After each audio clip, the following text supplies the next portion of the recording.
Welcome back to Performance Talk. This is our second annual Performance Influencers Roundtable. We are glad to be here. Chris, it took us a good amount of time to get this one together, but we got a great crew. What are you up to? Yeah, everybody here is just finishing the semester, right? Getting done, getting grading, getting ready for the next fun semester to start. More students, less headaches, right? More happiness. Today we have all doctors, so I'm not going to lead with your doctor. We got Sarah Terrell, Stephen Bird, Matthew Jordan, and Mr. Tim Suchamel. Unfortunately, Paul Comfort could not be with us. 096F. What was that? Unfortunately, Paul Comfort couldn't be with us today. Be with us. Hopefully, he's well and warm, and all those things. So, Paul, if you're listening into this, we miss you. What do you got going on over there in Pennsylvania, man? Before we get started, anything new besides just taking off with no, or taking a break from the students now and trying to get your next courses lined out, et cetera, et cetera? Yeah, no, that's about it, man. That's like what's everybody's doing right now, right? Just getting prepped.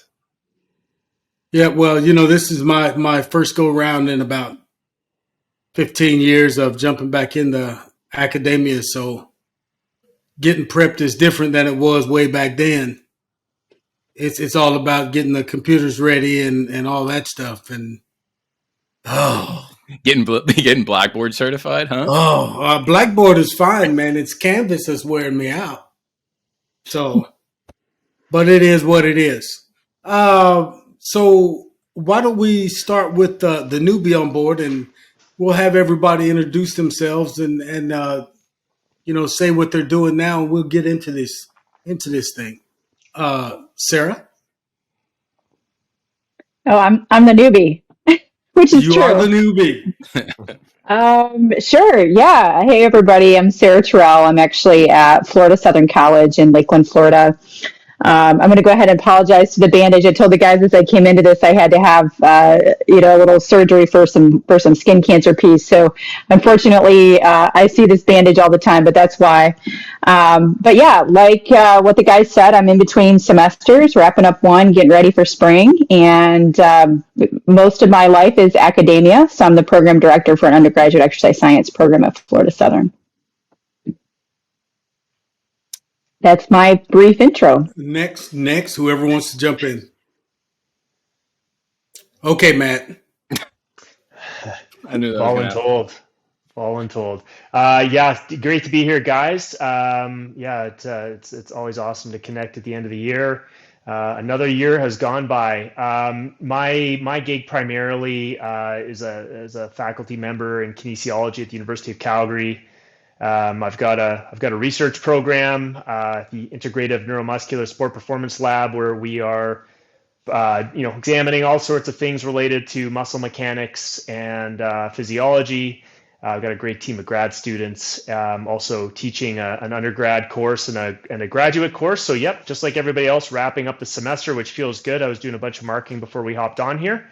Aside from that, kind of going back for past, 15 years or so, I've had a consulting business that provides some online education to strength coaches and clinicians, and I do some consulting here and there with teams.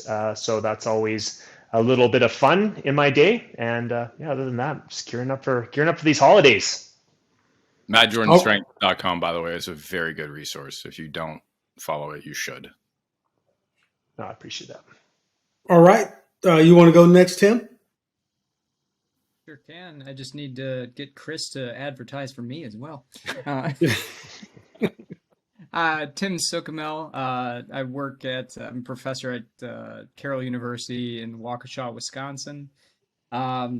We director of our graduate program here in sport physiology and performance coaching, where the primary focus is developing kind of the strength and conditioning sports scientists of tomorrow, for lack of a better term, but giving them some good exposure coaching our teams at Carroll. but also using kind of the sports science athlete monitoring side of things so that they get kind of a well-rounded experience. Um, our performance lab, the Carroll University Sport Performance Institute, we focus on all things strength power. So a number of projects that we're working on right now. We're doing a lot of stuff with accentuated eccentric loading with back squats, but also on the opposite side of the spectrum with some AEL jumps using dumbbells. But we're also finishing up some other projects with some other loaded jumps and some weightlifting derivatives. So all things strength power. Finishing up the semester like everybody else, and looking forward to not thinking about uh, grading for a while. Amen. Hey, understood. Stephen? Thanks. You look great to be here, Stephen Bird, aka Birdie, professor at the University of Southern Queensland in Ipswich, Australia. I'd love to ask my fellow panelists if they know where Ipswich is, but we'll get to that shortly because I'm not sure they will. So it's sort of an hour from north of Brisbane. Great sunny part of Australia to be in, and highly recommend you come and say hello if you're in Queensland at any point. Look at the University of Southern Queensland. We have the Masters of Strength and Conditioning, a new program which we just started, which is great. We've had a refurbishment of our weight room, which is excellent. That finished on the 15th of December. So looking forward to January getting there where we can fling some tin and make some noise, which will be great. Research perspective, we have the strength and conditioning lab, obviously, where we have a number of projects across all types of athlete populations, pre-elite youth, youth transition, master and para-athlete. But predominantly my work at the moment is in the female athlete space. So with that in mind, I'm the performance lead for Basketball New Zealand women's senior national team. So we're in the final stages of prep, albeit through Christmas, New Year's, with the girls for the final Olympic qualifiers in February, where we will head to China along with the top 16 teams in the world, vying for the final 10 places for Paris. So we'll be going to China. We have in our pool, we'll have China, Puerto Rico, and France. So some very stiff competition for the girls, but they're all in the final stages of their prep as we move forward to what we're going to look at, trying to secure a ticket for the first time since 2008 for the women's senior national team, which will be great. Very All right. exciting. So that's our cast of characters today, ladies and gentlemen. So let's go ahead and open this thing up and ask or get on the first topic, and we can take this any direction we want to go. But we'll get it started. Here's the topic. In addition to an athlete's technical skill and competency pertaining to sports-specific skills, could we agree that sports performance is also dependent on physically related components such as power, speed, agility, reaction time, body composition, coordination, etc.? And the answer I'm going to say is yes. What I want you guys to expand on is why. Anybody want to Wait, go what first? if they disagree? What if they think that it's none of those abilities and And they can give us else? why we disagree. I'll hop in on this. I think I would agree with you that there certainly is a factor of physical traits that are going to contribute to sport performance. But as we know, everything is a skill, and a skill comes down to someone's ability to perform that skill, and that has to do with anthropometrics, motor learning skills, et cetera, et cetera. But coming from the school that I come from and things that I write on regularly, you have to be able to produce force, and an individual's ability to do that, i.e., their strength. It comes down to being able to produce force in a specific skill. So sprinting is a skill. Performing a squat is a skill.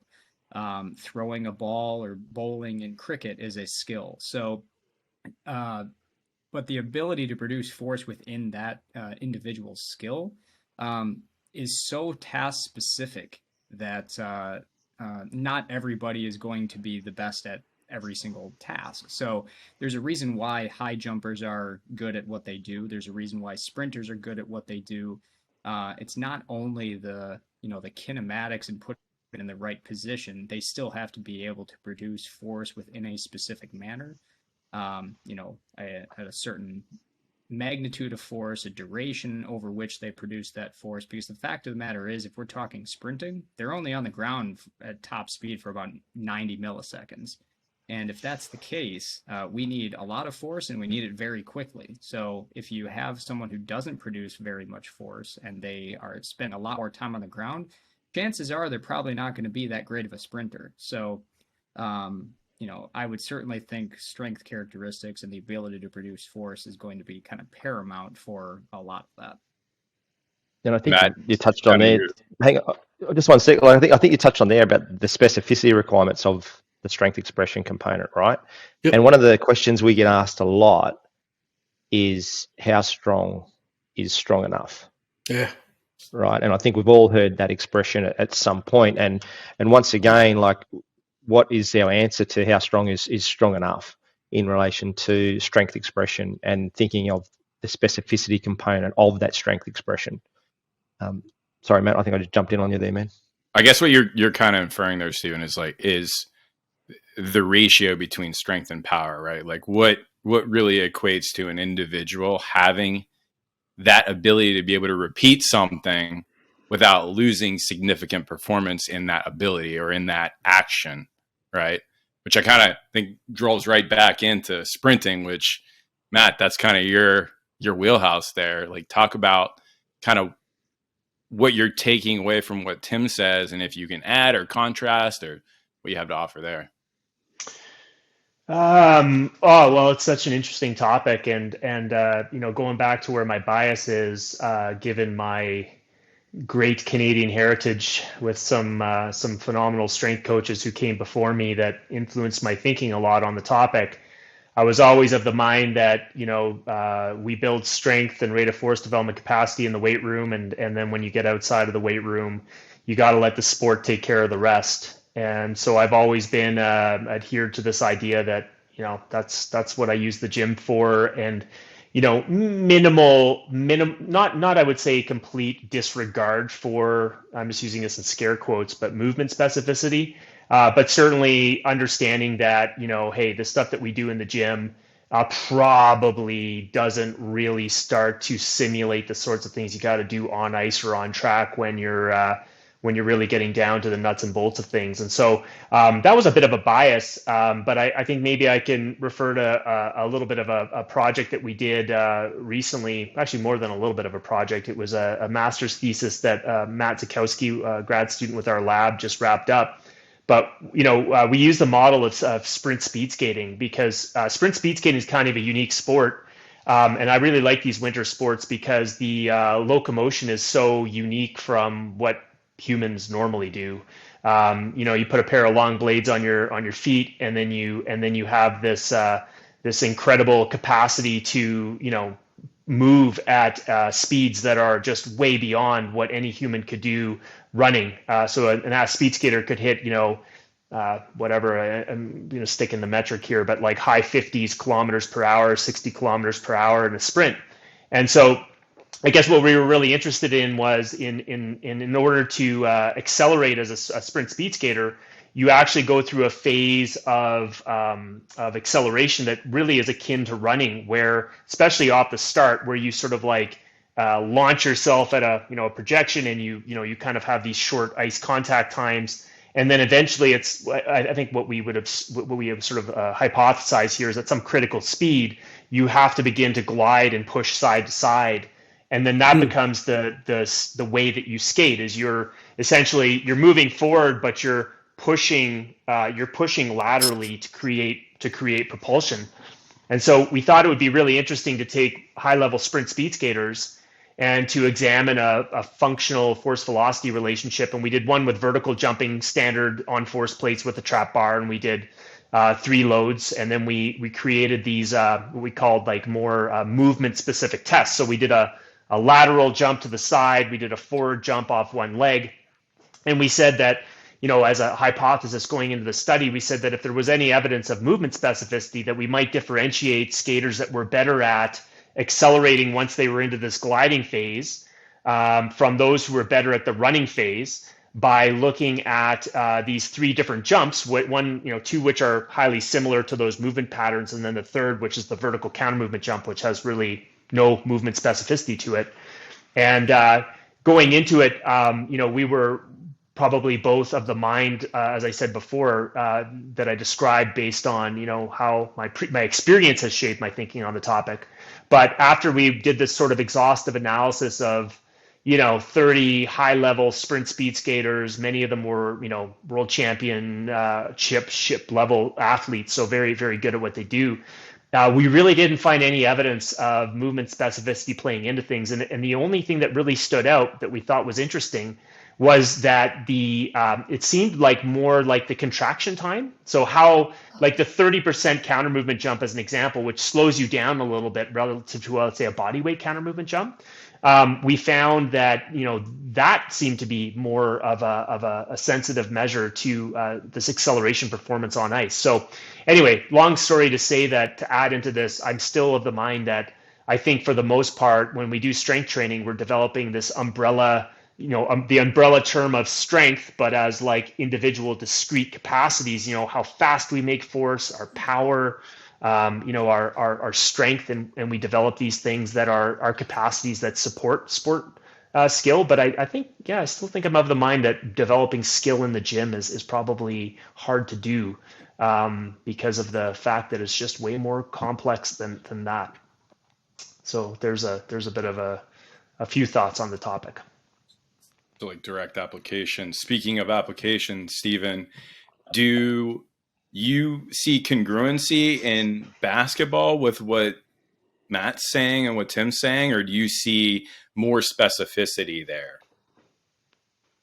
Yeah, look, I totally agree with both of the guys on the weight room serves a purpose for can we increase the strength of the chassis, right? And then if you look at the basketball specific approach, and obviously Matt can go into more detail on this, for us, the key variable there is the jump re-jump situation, right? Can they have an explosive effort, but then they've got to repeat that explosive effort very quickly in a very short time span for a jump re-jump. So, and that type of work for the girls that's part of for basketballs, that's part of the game with what they're doing. The rapid accel, decel, very short duration, very short distances. Then we place them in positions where they also have to deal with, although people call it a non-contact sport, if you talk to any of the centers or what we call post players, like they're getting up the court as quickly as possible. They're banging bodies under the rim. They're trying to hold off a person, with like isometrically maintain their position, keep a solid stance, then receive the ball, and then try and enact a skill in relation to the ball and the shot while they're dealing with opposing forces on their body. So for us, the weight room is very much how can we increase the strength of the structure, so the frame, and then obviously the on-court portion is where they'll, the coaches will take care of their technical skill. But if I just regress slightly and talking about how strong is strong enough, one of the questions we get asked a lot, especially at the undergrad level, is everything about these relative ratios. Oh, my athlete needs to squat 2 times body weight. They need to do this. So for us, once again, how strong is strong enough? And do undergrad students or early career strength and conditioning coaches specifically get very caught up in the numbers, so to speak, around those sort of ratios? So I'd be really interested in the panel on those type of questions from an early career strength and conditioning coach perspective. Does this athlete need to be able to squat 2 times body weight before they go into some, level 1, level 2, level 3 players? Like, what's the trade-off? Is that important or not? I'd Sarah? be happy to. Oh, go ahead. Oh, well, I think steal kind of something that Tim mentioned earlier, right? Like, what do you teach your undergraduate? And then once you get them as graduate students, you kind of go, okay, forget what we just talked about here. And so I think some of that speaks to where is somebody on their learning trajectory, along with their experience to really be able to apply that content within the context of, okay, we've actually worked with basketball athletes, for instance. So I do think some of that is, number one, where they're at in their learning trajectory is absorbing content, but then as they progress, and so I think that speaks to that a little bit of just these numbers and ratios. And then as they develop some of that experience and get more understanding of the depth and breadth of the content, that starts to evolve. That's what I would say, just in terms of assessing from a learner perspective. I don't know, Tim, that makes me think of what you said when you started our conversation. Oh, fair. Yeah, 100%. And it's that the application of the theory, right? It's trying to bridge the nexus, I would say, of, okay, here's what the textbook says. Here's the theory component that are the underlying principles and concepts. Right. But I think the key in that is what you both mentioned, which is then taking and applying that in the context of either the weight room or for an athlete in a variety of different sports. So, Tim, I certainly agree with Sarah's comments and the comments that we made off air around that nexus of the theory to practice, so to speak. Yeah, I mean, I'm gonna steal a good friend of mine, Dr. Nymphius's phrasing that she does with a couple things, but anytime I talk motor programs and motor learning, she's my go-to. But she brings up this concept of learning how to use newfound strength, and the idea behind it is we are developing capacities in the weight room, but being able to then apply that within a skill is the important piece of it. Because if you can't apply what you have, you're not going to perform better. But you also can't apply what you don't have. So in terms of developing the actual capacity itself. Now going from the education and the student side of things, I think it's also important how we actually define what strength is, because people come down to the idea that strength is how much weight you can lift. Well, that's one definition, but the way that we typically that I was taught how to define it was it is an ability to produce force within a task specific context, and that task specific context can be your body weight. It can be against somebody else's. It can be against an implement. And, I'm going to steal something from Steven that he said, I think last time we were on here, is putting the pages then into practice. Is the idea that, we talk about how strong is strong enough. I would make the argument that you can never actually be strong enough depending on your definition of strength, because no person will ever tell you that being able to produce more force within the same period of time is a bad thing. I mean, that's the nature of the beast. We're talking about training, again, impulses. How much force can you produce within a given period of time, and being able to apply it, whether you're on the ground, whether you're within the pool, whether you're hitting somebody, etc., within that specific time frame. So I tell people when I get asked the question, they're like, how strong is strong enough? Is it double body weight? And I said, not every athlete's going to squat double body weight. And frankly, not every athlete should be squatting double body weight within the context of their sport. So I tell people they should be as strong as possible within the context of their sport, but also to the point that only focusing on your traditional methods of just only gaining strength, then you start to shift an emphasis in terms of not only magnitude of force, but rapid force production, which I know is what Matt was talking about. So this becomes in the literature, people ask me, why do you use double body weight? It's a simple ratio to compare people. Some people can do it, some people can't. But I think the idea of double body weight gets a bad name within the literature because from a researcher standpoint, you can separate people out and say, this person did 1.5, this person did 2 times body weight, this person did 1.75. So from a research standpoint, you have to be able to understand that it's still a spectrum, because I can get someone to squat double body weight, but they may be slow as molasses. But I can also get someone who squats double body weight who's fast. So how someone applies the force within a specific skill comes down to in my opinion, that's their definition of strength, is how they apply the force. I think too, in with respect to mobility, right? Because you mentioned, could you ever be too strong? And I think there's a little bit of gray area there, because if you lack the mobility to execute that movement with such high rates of force, you could have an injury occur from directly that type of movement, right? If you're too strong, right? But your body can't actually handle that strength, well, then we tear a muscle, right? Or we tear a tendon. Oh, yeah, Generally, we don't tear ligaments 100%. in that regard, but the muscle is going to go first in most cases, right? So is it likely? Probably not, if you have enough strength and you have the mechanical prowess to be able to control it. But if you're not mobile or you're hypermobile, then you might end up having an issue that executes that more directly, where you have, okay, that person's too strong for their own good, right? Oh yeah.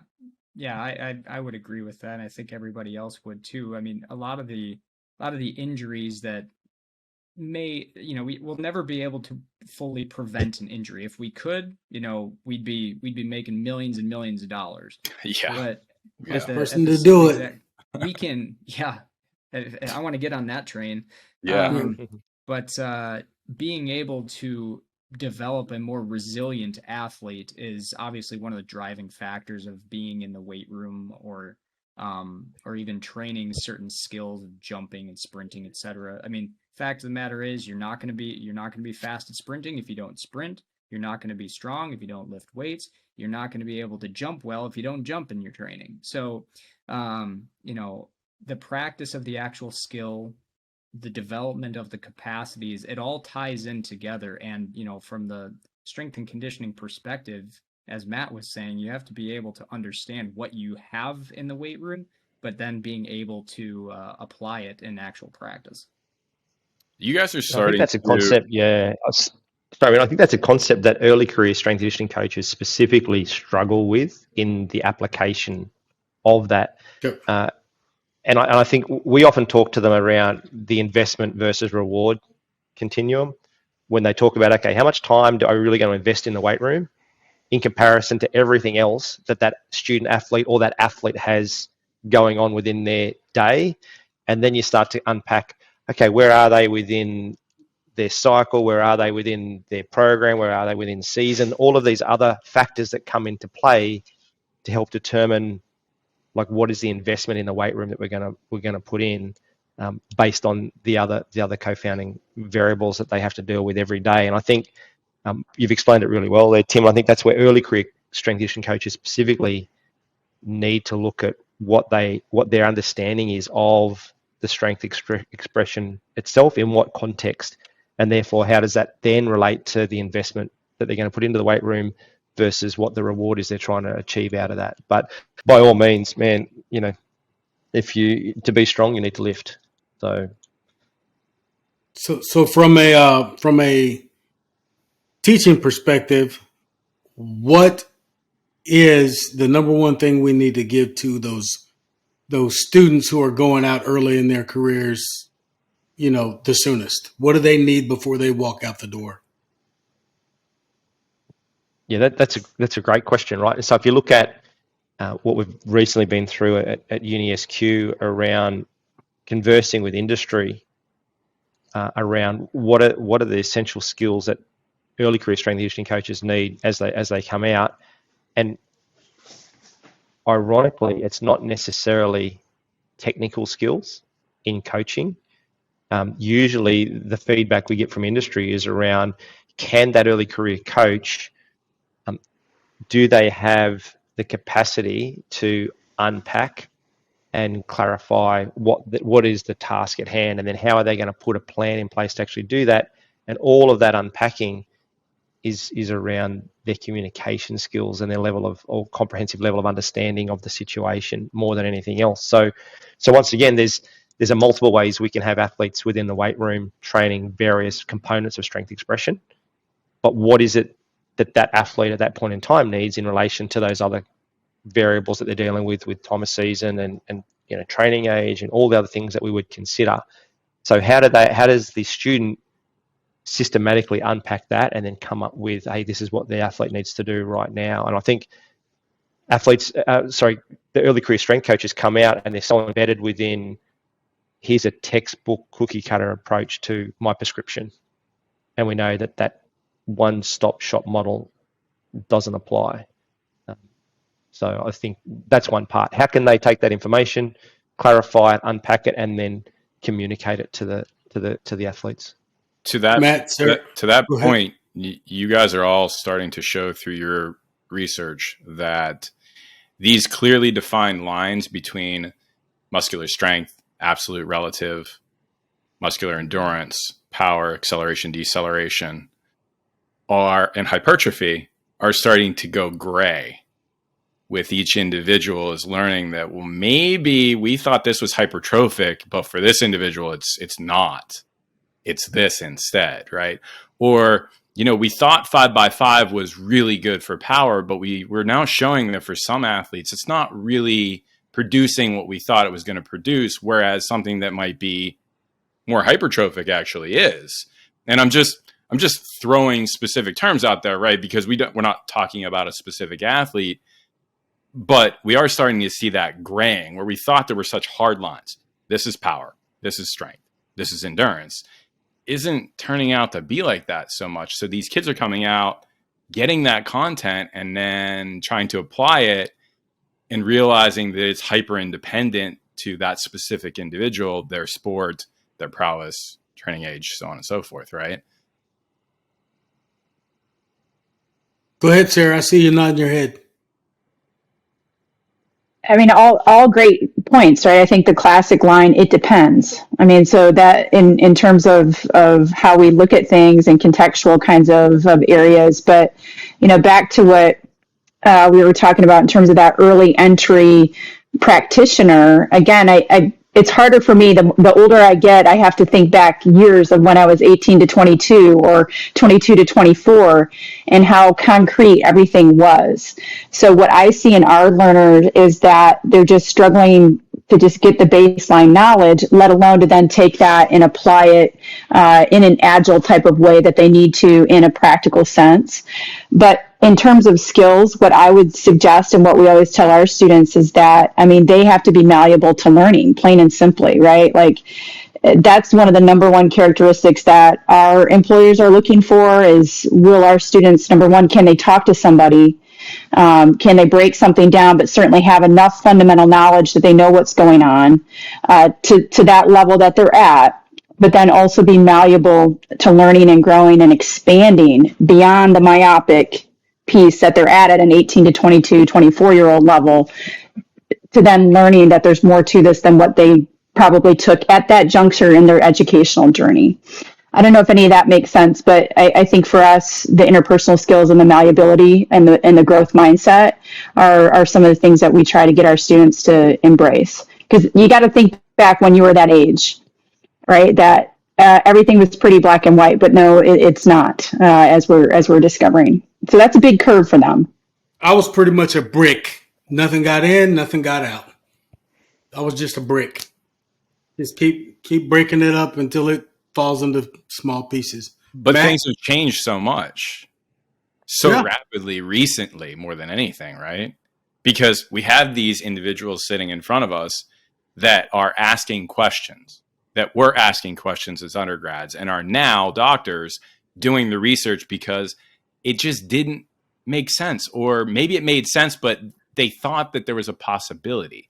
So they want to challenge that theory and put something else out there, and it's expanding our knowledge. Yeah, it's the expansion that I noticed from my time that's been so rapid in the last 10 years.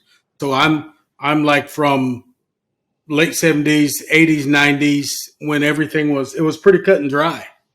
You get into 2000s and it started to kind of do this thing, and then from about 2009 to now, it's just the information and what's out there is just taking off.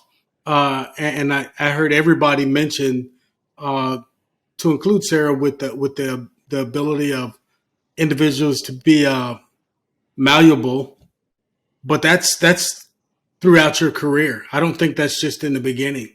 I think you have to be able to be ready to learn and be ready to accept that what you thought was the truth isn't anymore.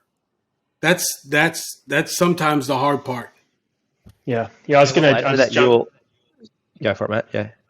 I was going to jump in and say that, another thing that might be able to help. I'm sort of speaking now as though I'm talking to my younger self or to somebody who's new to the industry and trying to navigate their way.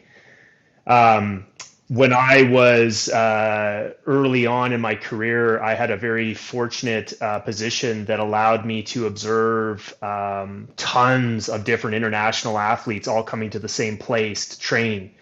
And so we would have training groups from China, from Russia, from Germany, from Central America, South America, from all over coming Wow. and spending periods of time here in Calgary at our Olympic Training Center because the facilities were sort of one of a kind. It was like a real hub. They very much embraced international training. And so they made it affordable. So it was really kind of a cool opportunity. But I would always sit there in amazement when I was a new strength coach and just observing how people were training that there were many ways to create the same level of performance. The Russians didn't train like the Chinese, and the Chinese didn't train like the Canadians, and the Canadians didn't train like the Germans. Everybody trained a little differently, and it was very interesting that on several occasions I would have these coaches from other countries who would drop into, let's say, the Canadian program, and very often you'd hear them say things like, "Wow, the training methods that I used when I was in Germany or wherever don't seem to work quite the same way here because the culture's a little different." And I started to reflect on that as a young strength coach. I was like, well, that's interesting because it's not like there's one recipe here. It's actually that there's several recipes that need to work together in a very congruent way. And it needs to fit with the culture. It needs to fit with the expectations of the athlete. And it does have to follow some fundamental principles of good training. Meaning, like, just like you could destroy an athlete inside a quote unquote Canadian program, there's probably a way that you could do that inside of a Chinese driven program. And they would have very different characteristics, but they would have this sort of overlap where I would argue they were all following basic principles of good training. And so, it becomes difficult because I don't think that things have changed that much. I just think that now in today's age is that you have this thing in front of you called an iPhone that exposes you to all of this stuff out there. And now you're trying to decipher through and figure out what, like, holy shit, does this all work? And the answer might be like, yeah, maybe to a point, there's a lot of different ways to achieve the same level of performance. So then it comes down to, like, what skills do you need to navigate this? And I am still very much a believer that going back to original texts, original research, like building on the knowledge. I was teaching a periodization theory class this year in our at our university, and I had some students. I was talking about Verkhoshansky's concentrated loading and long-term delayed training effects and training residuals. And we're really fortunate that we've got all the Soviet sports science reviews still in periodical in our library. So you can go back to like the 1970s and have Yuri Verkhoshansky's original, strength training method for jumpers, where he describes concentrated loads and graphs things out and discusses how this is applied. And I actually, as we were working through the course, I would actually have the students go find these articles because you can get these reprints, right? And to read about them and to really understand that, there are concepts here that we're going to apply. And sure, I could stand up in front of you and say, here's the formula to create the periodization approach that's going to allow you to accomplish X. But I know that's not fair because I know that there's not a single approach. So instead, I've got to teach a way of thinking about the problem. And so I come back to, number one, you're going to go back and reread all the literature, not just pick up in 1999 or 2002 or 2022. You're going to go back and really understand how the body of knowledge has grown. You're going to keep an open mind and understand that there is, unfortunately, no hard rules. There's a few different ways to get at the same thing.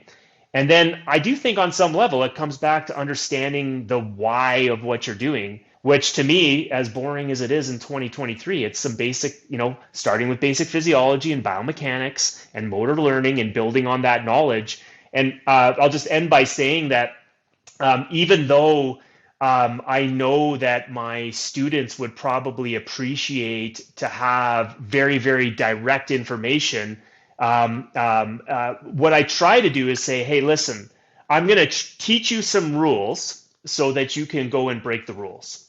Just like a chef, right? Like a good chef learns some foundational things about cuisine and cooking. And then after 15 years, the chef knows where they can break the rules to create new things. And so, in a very similar way, there's a scaffolding that I think we need to learn and teach, which are some basics. And then, but we're applying this in the context of saying, hey, folks, you're learning some rules and some concepts. These are not ironclad, but you're going to use this as a foundation to help you build a certain level of knowledge so that when you go out there and appraise other things or start to think about these things in a deeper way, you're going to be sort of knowing where you can push things and how you can create new ideas around training. So anyways, I don't know if that is sort of a common thing that the rest of you feel as well, but I do think it's an interesting challenge in today's day and age, but one that we're all trying to address, obviously. I'm going to steal that chef analogy. That was perfectly stated. And so I need you to tell that to our students too, because I mean, they're going to buck that. At least ours do in terms of you're trying to teach them higher order thinking. Okay, Yeah. here's our problem. This is where we're at. But you're also talking about information literacy, sorting through information, understanding and discerning. And yes, some of the classics can be good, but how do we use that within the context of the problem that we're facing? And so instead of just this mindset of give me the answer, you're developing the higher order thinking and the skills that they're going to need. But it's not always easy for them to bite that and embrace it until maybe they're a little bit older sometimes. But yeah, I'm going to steal that analogy. That was very well stated. Thank you. Yeah, but sorry, I was just going to say just 2 seconds, just to quickly build off this analogy, and then I'll keep it brief. But think about it though. Like, where else in the world of, let's say, training do we have the ability for people to create direct feedback loops, whether something works or it doesn't? I mean, in strength training, you know what works because you do it, and if you're doing it, you get stronger. You increase your muscle mass, you increase your power. You don't need science to necessarily do that. I love cooking. I've never taken a cooking course. I can throw something together that I think you guys will enjoy. It follows no principles other than the end product tastes okay. If I really wanted to refine my knowledge and try to get to a place where I could make that beautiful dish that's featured in the 5-star Michelin restaurant, it's got a puff of something with a little drizzle around it, I'd never be able to do that. Like, I don't have the knowledge to be able to create that perfectly balanced dish. And so somewhere in there, I kind of take a lot of parallels because we have our challenge is we have lots of ways to do things, and whether it works without having to use science because you can see results. But somewhere in there, that gray area starts to become a little bit more, I don't know, purposeful. Like, that's the word I sometimes use with the students, is you're more purposeful in how you think about things. This is the last 5 seconds. One thing that I found super valuable this semester, we would do a whiteboard program design session in our class. So everyone's lined up around the room, 75 students, they're in groups of 5, they're designing a program. And then what I would have them do is the 5 students would move one whiteboard to the right, and they would have to look at the next group's program, digest it, and ask 2 questions. Like, why did you do this? And the expectation was for every detail on the program, that group would say, our reason for using a 301X or 3010 tempo or this load or this RPE method or whatever was for this reason. And that was a really cool opportunity to start to see like that idea of synthesizing and being able to create purpose around programming. It's not super accessible unless you practice it. So anyway, I'm going to stop talking. I'm rambling. Anyway, let me put some more butter in the skillet since we're going to talk about cooking. Warm up. Has there been enough purposeful study or work on the effectiveness of warm up in performance? I ask this because in some circles I get asked the question, do I do it? Do I static stretch before? What does my warm up look like? When should I do it? Why should I do it? Just somebody take it. Yes. So yeah, if we could do it that way. I mean, honestly, I think there's been a ton of studies that are looking at warm ups, and I think the common take home is that if you're going to be doing some dynamic activity, especially high intensity activity, there should be some sort of dynamic warm up leading into that activity, but also the idea that static stretching to a point is not as bad as people think it is, as long as you do it within reason. Now, if you're spending, 30, 60 seconds holding a stretch or something like that, then you're probably going to see some negative effects to something like that if that's the only thing that you do. But the fact to what type of activity, though, Tim? When you're saying holding that 30 to 60, like specify an activity that you think it would hinder. Okay, so we talked about sprinting earlier, right? High demand on the hamstrings in terms of high need for force production, rapid force production, etc. Basically, what static stretching does is you are essentially desensitizing what the muscle is doing, and it's not going to communicate necessarily as quickly as it needs to. So as a result, if we are going to be rapidly sprinting, we're not going to be able to produce force as effectively compared to if we would have basically sent the message to the muscle group previously that we need you to contract, we need you to shorten, we need you to lengthen very quickly. Sprinters, I still don't. I mean, Matt, you can comment on this as much as you want. I see sprinters warming up for an hour to run 100 meters, and some of that I don't fully understand. I'm not a sprinter, so I don't know. There's something there, but that a lot of it comes down to routine. But the fact of the matter is, if you're going to be doing a warm up, do it with a purpose, but also think about what the goals of the warm up actually are. You're trying to increase blood flow, thixotropy, where you're moving from kind of a gel-like state to more of a fluid-like state within the muscles, increasing heart rate, respiration rate, et cetera, et cetera. So, I mean, the primary goals, I think, after doing a warm-up, I think, are pretty well established. For sure. I'll just jump in there real quick too. And from the practical application perspective, see 1,000 different warm-ups on court all around the place. And quite often, I think the warm-up is the key statement for the one coach that's standing there running the warm-up, not really considering whether the warm-up's actually doing anything for the players. And if I'm talking about this is the last thing the playing group is going to do before they then go through lines, and then we have the anthem played, and then they get out and do some more lines before the start of the game, we're very much on two key principles that we follow with our group. And one is that the activities obviously help them improve temperature and a bit of reaction, a bit of coordination, and the things that we want to do. But the activities are fun for the group.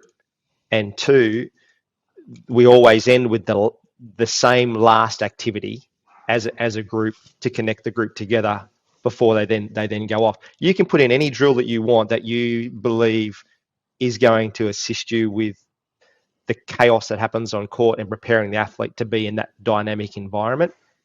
But having something in there that they're familiar with, that's fun, and we always finish with the last same drill activity that the girls know this is where we're finishing up, and it's going to tie the group together.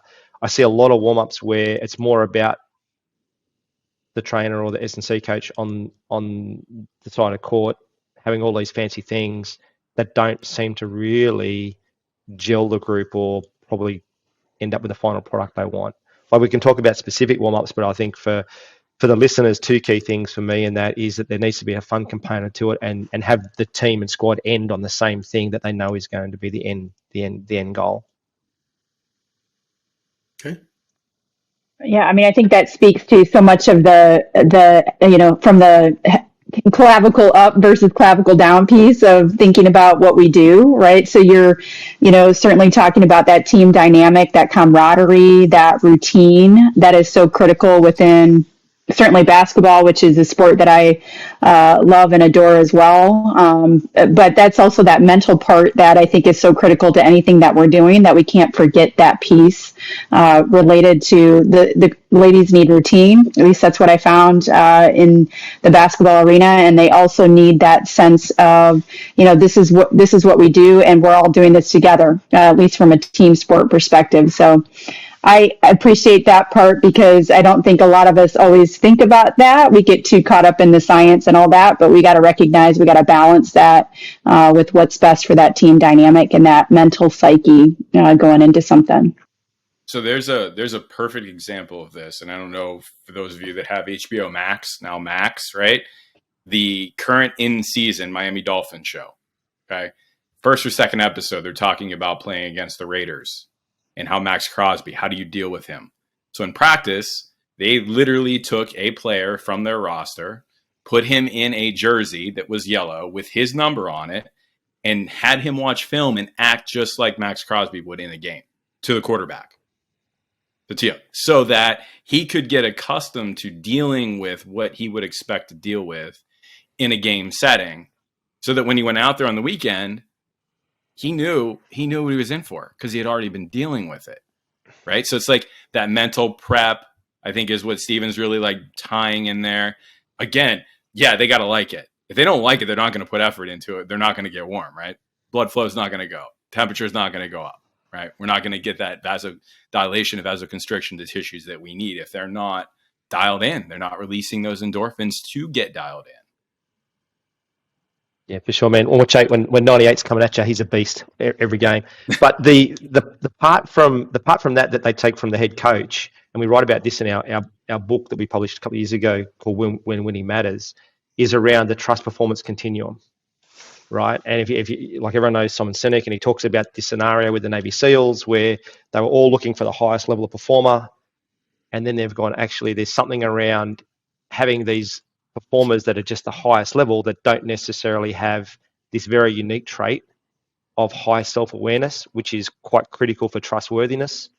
So then they went, okay, maybe we can afford to have some level of performers that are a moderate level performer that we can teach the skill to, but they have loads of this self-awareness trait, which is high for trustworthiness, and that ultimately they would much rather take a person that had a high level of trustworthiness within their group compared to just a high level of performers. And if you go back to Hard Knocks or whatever they're calling the show now you're talking about with the Dolphins, the number one thing that I've seen most in media around that is the culture, and everyone throws around the word culture, but the culture that they've been able to create that has been built on this trust performance continuum.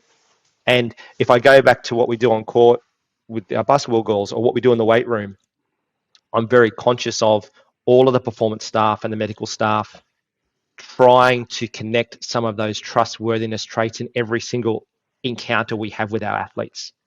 And there's a lot of people that will tell you, and athletes are best at it, man. You all know it. They're the best at smelling the BS, right?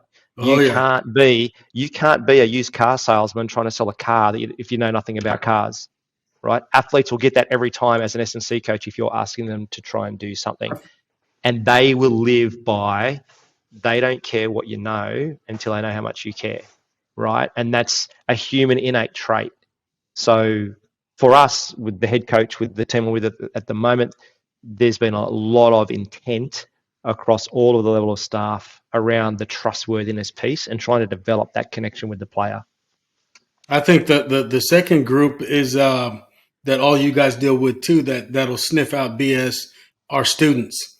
If you're up there trying to wing it and you're just throwing a bunch of stuff out there, you'll get that blank look in a hurry, and you'll get that indifferent look in a hurry as well. So athletes, students, and 2-year-olds. I have a 2-year-old granddaughter, so she knows when I'm trying to get her to go to bed with when it's not bedtime. So anyway, back to what we're talking about. The profession, interdisciplinary or multidisciplinary? Somebody take it. I don't care. I'll kick it off. I always used to use those words interchangeably until I dug into them a bit more. But the the analogy that I heard, oh shit, I'm going back to a cooking analogy. But if you're making a smoothie, right, it's like multidisciplinaries, you got all the fruit. Interdisciplinaries, you blend that stuff up. Transdisciplinaries, you like create something new. That's how I've been sort of given the definitions of these three things, these three constructs. And I've always sort of felt that when I've been at my best, working in this world of sport performance, it's been very much in a transdisciplinary way. And what I mean is, it wasn't just a collection of people with different. It wasn't just a collection of apples and oranges and bananas. We were able to blend this up, make it into a pretty good tasting smoothie. But then we figured out new ways to create operations, and we truly got to that place where we were way better than the sum was way better than the individual components. My personal viewpoint is that if you can achieve that, and you can get the right people in your team, and you can get the right culture, I think that's where the magic happens. I really thrive in those environments personally. I have been unfortunately exposed to scenarios where I've had individuals come in who can't stand that type of environment, and they've been absolute poison to be able to try to create a good interdisciplinary or transdisciplinary environment. But man, the best teams I see, the best performance teams, that's how they make it. They've got that ability to bring different people together and to really make them work as a team. And you go from the other disciplinary, ideas to transdisciplinary. I think that secret ingredient for me is the development of the culture. Yeah. Everybody's pushing towards, a single objective, but not only that, for the same reason. Yeah. Yeah, look, we've all collaborated extensively. We've all been in environments where we have had highly productive work environments, and we've been a part of that. And conversely, we've been in highly toxic work environments, and we've been a part of that. And for me, the differentiator that you're talking about there, Yul, is around every person within that group has a high level of clarity of task, right? Yeah. The level of clarity that we have on what we're trying to achieve, whether it's this single thing, end product, there's a high level of clarity that is very well communicated. So there's no grey points in what each individual is bringing to that final outcome, right? Okay. And I think it's a lack of clarity is the greatest killer, because it creates confusion, right? And confusion causes individuals to act scared, and then we end up with this whole toxic growth situation going on within that. So like if you're working in those type of situations, clarity for me is essential. Okay. Anybody else on that little topic there? Yeah. I mean, I don't want to jump in on the others, but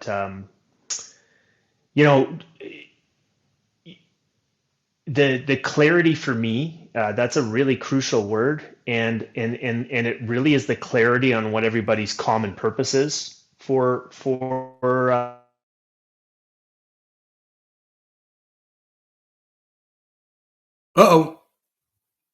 We have lost Matt for a minute, but he was talking about the clarity of the clarity on the common purpose that everybody has. I'm not going to try to guess where he was going to go with that, but for me, that means also that I know what Steven's doing. I know how I can help Steven, whether that's be more involved with him or pull away from him, as well as I know how I can help each individual in the group and how they can help me, and I communicate that.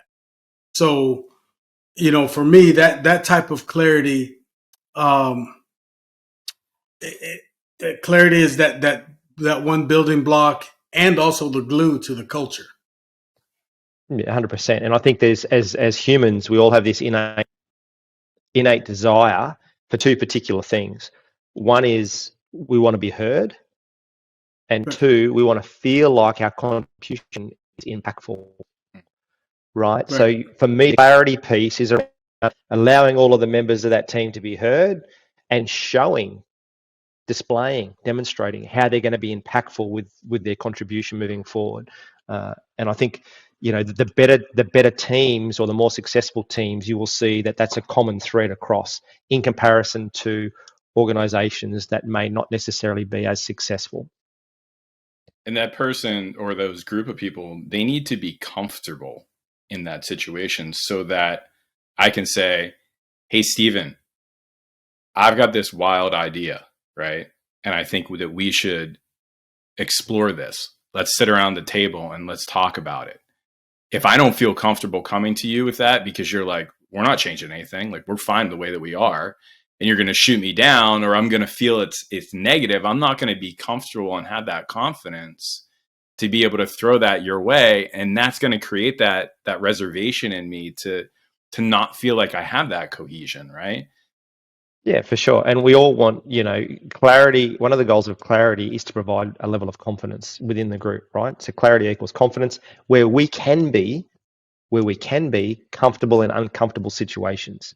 And those uncomfortable situations go back to that other part about one of the things that we look for when I'm recruiting new staff or in situations is not only the level of trustworthiness of the individual, but the level of honesty that the individual presents with. And that trait of honesty is critical in these things. So you and I can have a very open and honest conversation because we have the clarity and the confidence that allows us to have that conversation, knowing that we both have the best interest of the end goal in mind. But that doesn't necessarily mean that we're going to agree on the best way for us to get there. However, I respect you enough to give you the floor so you can, you know, speak and communicate your idea, and then we can unpack that further, right? So Yeah. that's I think that's critical in, and you see that in those high achieving organizations. Yeah. Okay. Tim? Oh, I mean, all I was gonna say with that is, Steven, can you just yell that really loud at Strength and Conditioning Twitter? Um, I mean, You'll see, man. I'm not overly active in that space. well, I mean, the Unfortunately, fact of the so matter is, everyone should be able to have a conversation, at least, at a 100%. bare minimum, Yeah. be able to have a conversation. Because, again, as you mentioned, like, we may not always agree on everything, and I may not always agree with, you know, another person.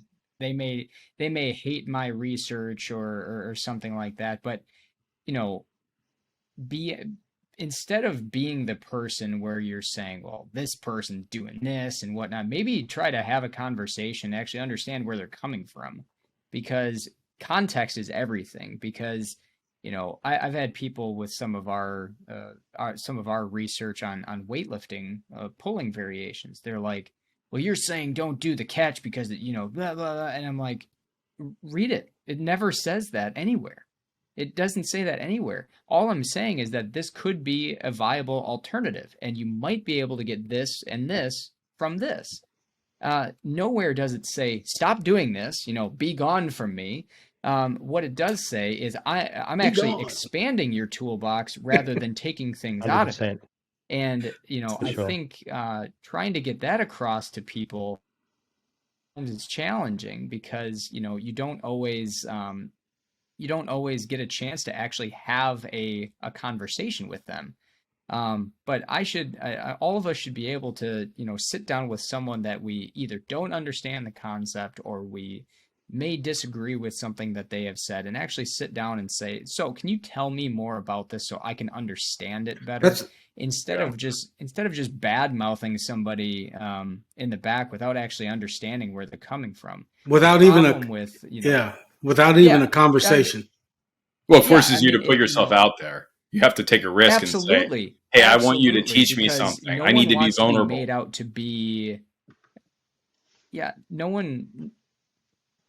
No one wants to be made out to be the person who looks like they don't know what they're talking about, right? So I'll be the first person to admit that some of the some of the early research I did, I thought peak power was everything. And I was like, this is the best metric ever, and this is what I'm going to focus on. If I went back, I'd probably say I could have done that better, this better, this better. But it's all about the journey that we're talking about from learning it. When no one, it's understanding Dunning-Kruger, essentially. We know a little bit about a certain topic to be dangerous with it, but then, and that's undergraduates, early graduate students, before we start to understand what we don't know and how much we don't know. But then that, the good student, the good professional should then take the initiative to go out and learn what they don't know within the scope of practice, obviously. Right. But yeah, being able to have a conversation, I feel like, is lost, and COVID didn't help either. No, a level of professional maturity, and that's not chronologically, but just professional maturity is required, and that's not always abundant. If For you know sure, what I man. Look, mean. there's a couple of things there. Like your level of self-awareness needs to be high to be able to have those discussions openly, right? Right. And not every individual possesses that level of self-awareness. And the second thing I would say is it's really hard to have logical conversations with individuals that are illogical, right? So take that as you go through with it. On COVID, and if we go back to the early part, we're talking about teaching. That was probably the best thing about COVID. Was it made every one of us as academics, as teachers, as lecturers, go back and look at how do we actually deliver our information that we are getting the key points across. I can only talk from my experience at our university, where all of a sudden we've gone from face-to-face everything to everything going online, right? How do you then deliver that same level of content in a meaningful manner when all of a sudden your delivery platform is different? And I think that provided a really good opportunity for everybody to go back and have a self-reflection about, are we teaching what actually matters, or are we teaching what we like to teach, right? I think there's two different things. So I think for us, COVID was really a really essential component of us having a good reflection on how we're delivering the material and what material we're actually delivering, and are we delivering the most important material. And I'll give a shout out to Chris Gaviglio, Dr. Chris Gaviglio, expert in blood flow restriction, who's part of our curriculum development team. Okay. And he's a practitioner, strength conditioning coach, 30 years in the industry. And when we brought him into our curriculum development group, he came up with the greatest 2 words ever when we were going through all of our curriculum design. And those 2 words were, so what? You're teaching the student this, so what, when they're standing in front of 30 guys in the gym, in the weight room, doing, so what? What is that nexus of connecting the theory to the practice? So I think COVID allowed us to try and look at purposeful delivery of content. Okay. So as we continue, we get into some of the questions that we ask normally, because our listeners like to get different viewpoints, and you guys have provided some insight on some of these. But let's talk about the profession a little bit more, since we're there, and where the profession is and where it's going. And just throw in on top of that, where do you, as a matter of opinion, think it needs to go, if it's not going the direction you think it should? Sure. Stop taking advantage of early career strength conditioning coaches by saying you're going to put them in an internship, pay them nothing, and expect them to have a work output product as part of that. So the industry as a whole needs to step up. And we've spoken about this previously, and I've been highly vocal around the number of positions that have been advertised with ridiculously low remunerations that don't even go and work at McDonald's. You know what? Because you're going to make more money doing that than what you're going to do. Now, look, everyone's not into the profession for making the money, but we should be in the profession for fair trade and fair work rights for these individuals that are strength coaches.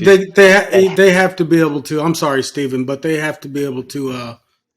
My daughter's out of the profession now because she couldn't pay rent in the profession. Put it that way. Okay, so everybody talks about we need to change. What do we need to change? What precedent do we need to set? Because we've got these kids coming out.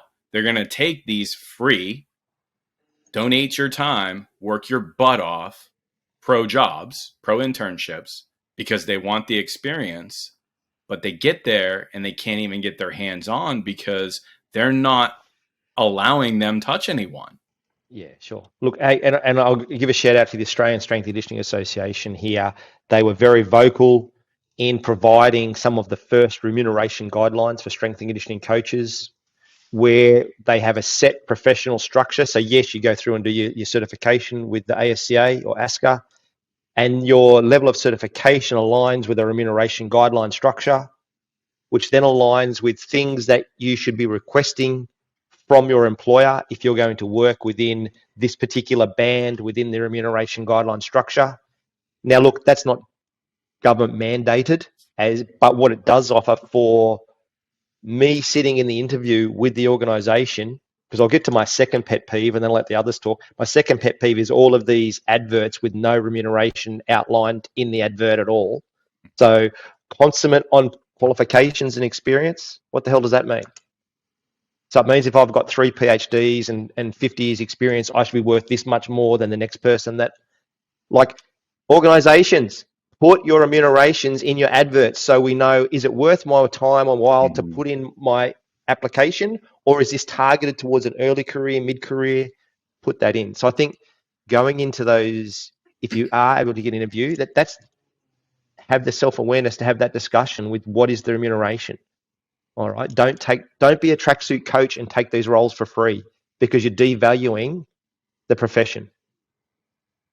I'll stop there. Tim?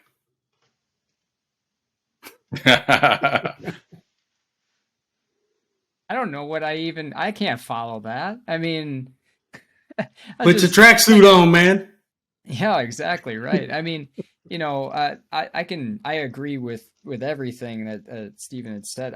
It was interesting because I posed a question on social media, and it was interesting to see the responses because in the U.S. A lot of the issues when it comes to pay and the bad rep that some individuals get for I'll just say just lack of professionalism or knowledge or whatever um, comes back to the idea is, do we need to require licensure?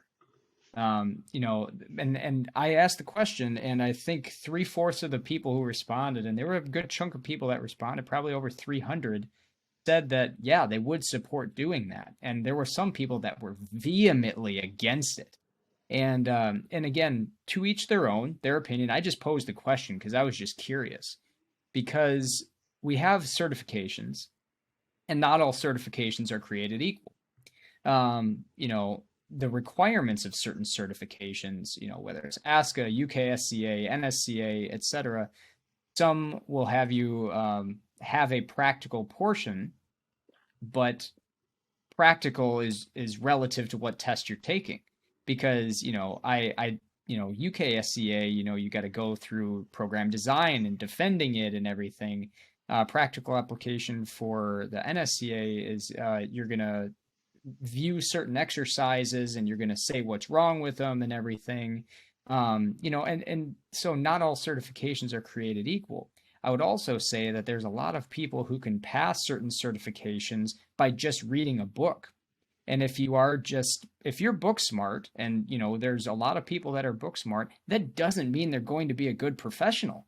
And frankly, sometimes it gives a bad name to certain certifications and how they're viewed throughout the industry.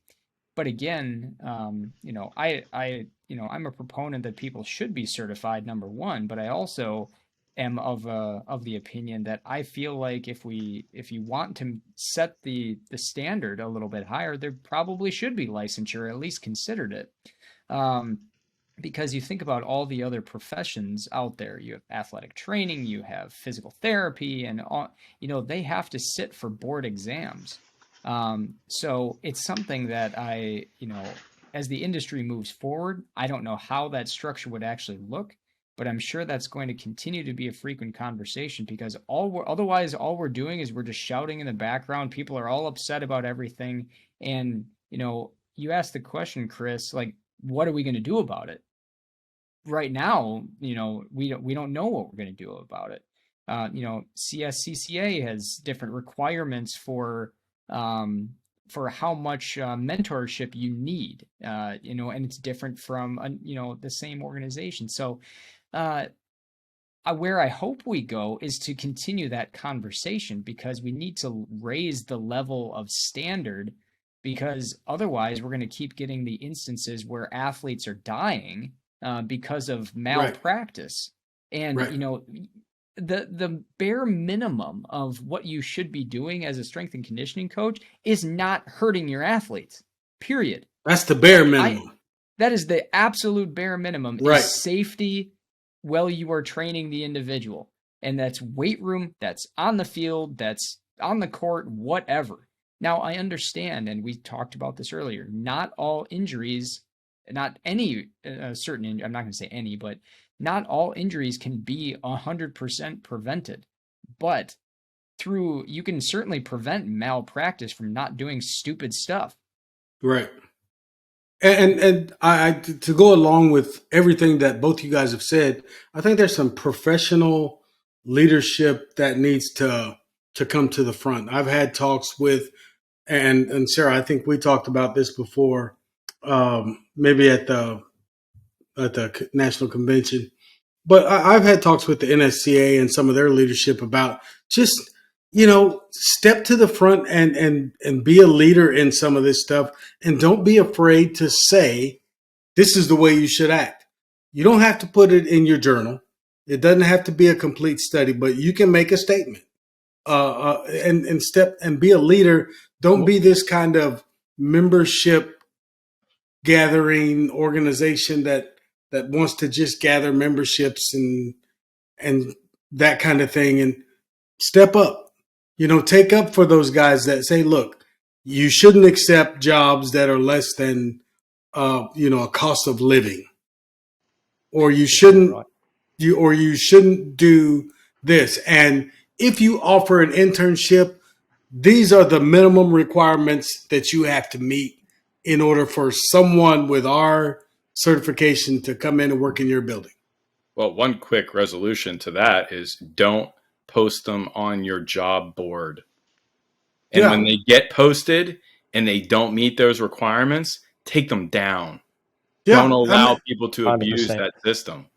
Yeah, 100%. And UK SEA have also been highly active in this space, right? And we know, going back a couple of years ago now, we published a paper in the Journal of Australian Strength and Conditioning on current issues affecting early career strength and conditioning coaches, specifically from professional standards internships. And there were quite a few adverts from the UK in professional football that were like diabolical. And then that led, obviously, the UKCA to come out with a position, and specifically around internships, stating that interns' right depend on the employment status. If an intern is classified as a worker, then they're normally due to a national minimum wage, right? And so the ASCA have done that with their professional coaching structure guidelines. If you're at this level, then this is the minimum you should be paid per hour. Not having these internships as glorified free labor. And I think that's where all the organizations collectively across the board need to not, even work separately, but they're all trying to do the good for the profession. All of the national governing bodies should come together as one force and go, hey, from a industry perspective, if we're talking about professional minimum standards and our workforce as strength and conditioning coaches, this is what needs to take place. I think that's where they need to go with it, Chris. And do you think that in Australia that the steps that they have made have been effective heretofore? Do you think that I do. I truly do. And a couple of things on that, right? Like, firstly, if you're in a sports organisation or a high performance setting in Australia that does receive any type of government funding, then there's a requirement that you have to have an ASCA level accredited. That person needs to be ASA level accredited. And then that not only are they ASA level accredited, but they fall within the professional structure of the ASCA, which then leads to, okay, here's some recommendations for minimum remuneration. So I think that's taken a place, and that all came about from a few years ago now. It was classified. You'll find it on Google, the darkest day in Australian sport, where there was a whole series of issues around people working that were not qualified with.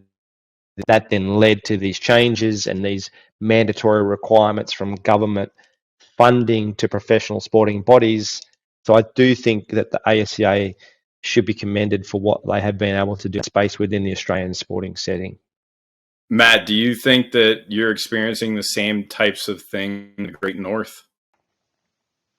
Yeah, I mean, definitely. And to make matters not worse, but certainly complicates things is we haven't until recently had a professional body for Canadian strength and conditioning coaches. I think we're about probably 4 years into a Canadian Strength and Conditioning Association. They've been quite good in trying to create more of a community and knowledge sharing, which has been awesome. They've, I think, purposely sort of steered away from certification. Yeah, I mean, definitely have the issue, right? It's like people come in, they want to get a career. Several examples where, we have the sort of standards set. Certainly within the Olympic sports system is, there are some sort of pay grades and some criteria that sort of establish boundaries around the profession. But you know what? It's still a struggle. I still don't think we've quite hit the mark. And I mean, I've been reflecting on everybody's responses here about like what is wrong with the industry. And I think that and the other part was like where do we go?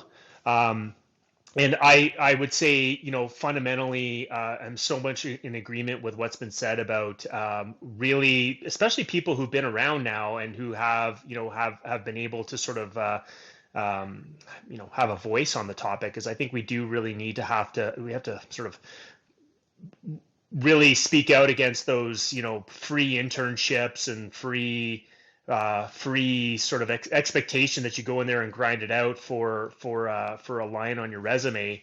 I think that if we can raise that floor up, I think it'll definitely do a lot for our profession. And I do think that the more we can get the big organizations together to sort of agree on what things should look like, I think that would also do a really good service. I know people are trying in Canada. There's a lot of apathy. You'd be surprised. There's only I would say a handful of people that are really, like, I would argue, in it to try to uplift the profession. We have some great people in the Canadian Strength and Conditioning Association who've put a lot of time and effort into making this happen. I often would be a little bit frustrated by the fact that more senior people in Canada wouldn't really step up to support the charge. But that to me is, I think, what it boils down to is we've got to be willing to lend a hand, especially after we've been in the profession for a while. We've all got to work together to bring up that floor level, basement level entry point, because I think it's a big issue. Okay, If you haven't read the book Legacy, hang on, the book Legacy, where they talk about the All Blacks and what it means to wear the black jersey, and they always talk about it's every athlete's privilege to wear the jersey, and it's their responsibility to leave the jersey in a better place for those that come after, right? And that's what we should be doing as a profession, leaving this profession in a better place for those that are coming into the profession. Well, Bertie, when you come up with the strength and conditioning jersey for everybody, happy to see that. So I expect next year when we hopefully do this again that you'll be modeling that for us. But I mean, I would like to point out to the listeners that we may have put a very grim view of certain things within the field. There's a lot of good things that are happening within the strength and conditioning profession as well. The ability to be able to share information and get information, albeit, there's not always all the best information, but you have access to so many different things. And there are those people out there that will do everything. They'll go to the, maybe not the ends of the earth, but they'll certainly do a lot of things for you in your development. So I encourage people to go to these conferences, the ASCA, the NSCA, CSCCA, because there are true dedicated people there that if you just strike up a conversation, they're not going to, shun you and say, get away from me.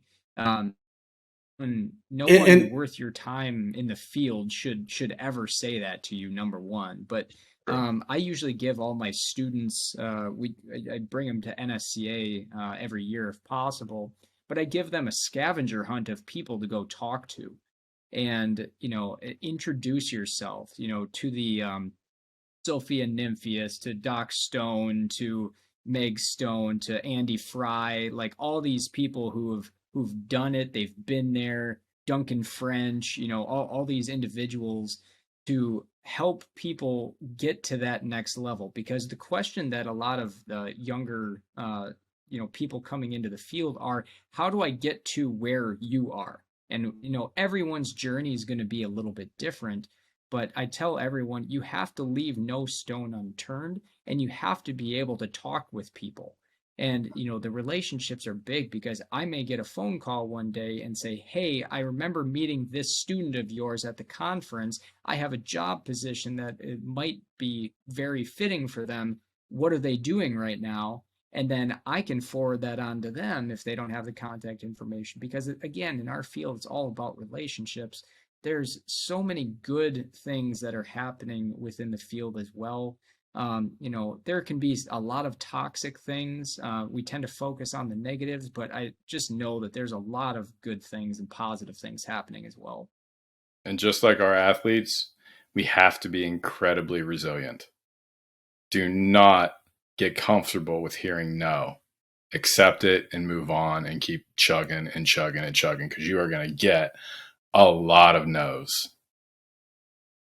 Look, and the industry, our profession is no different, I don't believe, than any other profession in Right. the issues that we face professionally and the rewards that we gain from our profession. And in the rewards, you think like Paris next year, LA 2028, and for us, everything in Australia at the moment is around 2032 with the Olympics in Brisbane. There are so many job opportunities. Get on the platforms, whatever your platform is, to look for jobs. The Queensland Academy of Sport have a numerous number of jobs, obviously with the Olympics being in Queensland and Brisbane. All of the state institute system within Australia, every state has its own institute. They're all looking for jobs. And the other area that is ever growing in Australia is the employment of strength and conditioning coaches, specifically in elite sports schools, so high schools. So now Okay. they've gone, hey, we can't have that expectation of those duties falling on the PE teacher. That's what they teach, but we need specialist strength coaches. So the sports school sector in Australia is another strength and conditioning sector that is like just booming, and all of the elite sports schools have a high demand for strength and conditioning coaches. Okay, guys, I always hate it at this time when we have to start wrapping up, but we're going to go through our wrap up here. And how we're going to do that is we're just going to go from one to the next person. Tell us what you have coming up and where we can find you find you or your work in the immediate future, and then we'll get this thing wrapped up and let everybody know that we know when the third annual performance roundtable will be happening. Somebody want to go first? Sarah. Oh, here we go. I've been, trying to think of things to add to the conversation. That last question we could have spent a lot of time on. But what I have working on right now, wrapping up a semester, I've got a couple little research projects, certainly different than what we've been talking about here, looking a little bit more at neuromodulation for chronic disease, specifically rheumatoid arthritis. So vagal nerve stimulation with a non-invasive device. So that's been kind of fun. I've got another paper I'm working on, looking at hip morphology, which is an area of interest, but connecting it to my push for movement literacy and oversight of training youth athletes. So those are kind of my projects right now that I'm working on besides my administrative lens. So we talked a little bit about the education piece. I'm going to be having our program reviewed for CASCI accreditation. We didn't get a chance to talk about that piece, but that's going to happen in the spring semester. So my admin role means I also do presentations about developing that culture within programs, but also being that point person as an administrator to hopefully develop the outcomes that you want. So I've got a couple of projects related to administration here in January get going on over the Christmas break. So more than what you wanted, but looking forward to No, the that's holidays perfect. somewhere in between.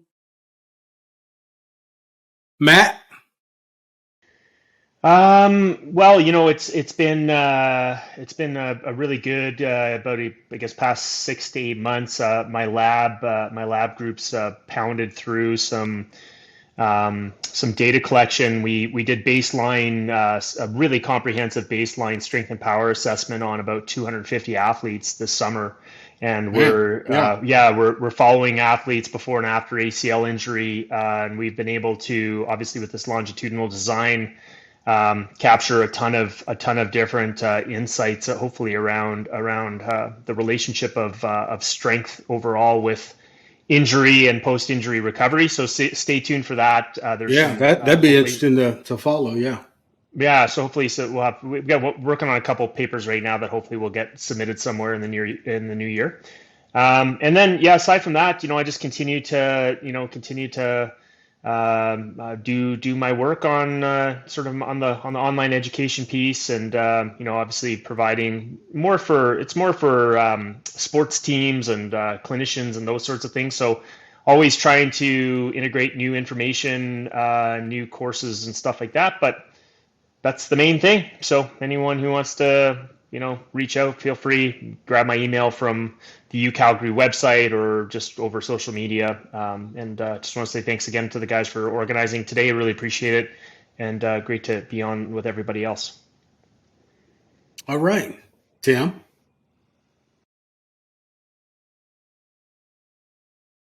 Yeah, lots of different things going on. I'm keeping the grad students plenty busy, as All I'm right. sure they will attest to.